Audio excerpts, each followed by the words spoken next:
नमस्ते दोस्तों। बहुत दिनों के बाद आई हूँ, लेकिन एक सुंदर शब्द मुझे मिला है, संवेदना। मित्रों, संवेदना है तो जीवन है, संवेदना है तो संबंध है, संवेदना है तो प्यार है, और संवेदना है तो संसार है। प्रकृति में भी संवेदना है, और इसी संवेदना से ही आपको एहसास होता है कि भगवान भी है। इतनी महान प्रकृति, लेकिन उसकी हर एक बात आपको संवेदना जगाती है। सूरज की पहली किरण आपको उत्साह और ताजगी देती है, वो संवेदना देती है। सूरज की प्रखर धूप, कड़ी धूप आपको गुस्सा भी देती है, तो वो भी एक संवेदना है। ठंडे ठंडे पवन आपको एक बहुत सुकून सा एहसास देती है, वो एक संवेदना है। चांदनी की शीतलता आपको प्यार की एहसास देती है, और खड़खड़ बहता पानी आपको ईश्वर के समीप ले जाता है। तो कहाँ संवेदना नहीं है? जब प्रकृति में भी संवेदना है, तो बिना संवेदना आप कैसे रह सकते हो? लेकिन संवेदना और आवेग में फ़र्क है।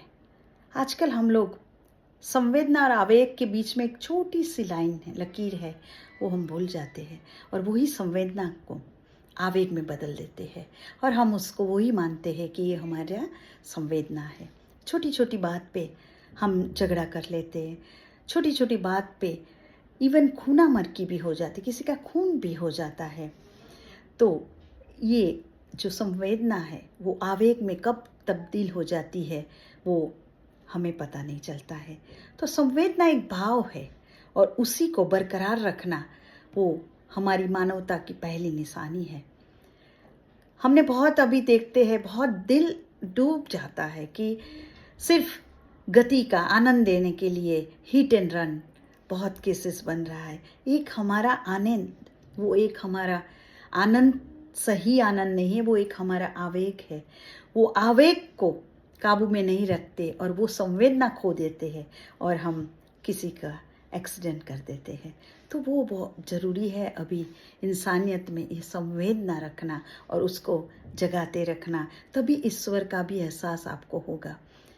संवेदना जब गई तो संसार गया, और संसार गया तो एक प्रकृति गई, और प्रकृति गई तो कुछ भी नहीं रहेगा, सब कुछ विनाश हो जाएगा। उसका छोटा छोटा तोहफा हमें मिल रहा है। तो मित्रों, संवेदनशील बनो, आवेग को काबू में रखो, और मानवता को बरकरार रखो। नमस्ते।